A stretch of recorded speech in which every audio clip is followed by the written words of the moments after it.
সবাইকে অনেক অনেক ধন্যবাদ। আর আমাকে এখানে আমন্ত্রণ জানিয়েছেন মোবারক ভাইকে অনেক অনেক ধন্যবাদ। না হলে এত সুন্দর আয়োজন আসলে এনজয় করতে পারতাম না। ভালো থাকবেন সবাই। সাদিয়া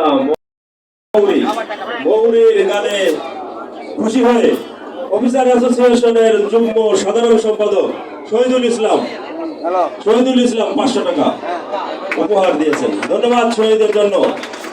আমাদের এই নৌবিহারের অর্থ বিষয়ে আমাদের আহ্বায়ক মামুন হোসেন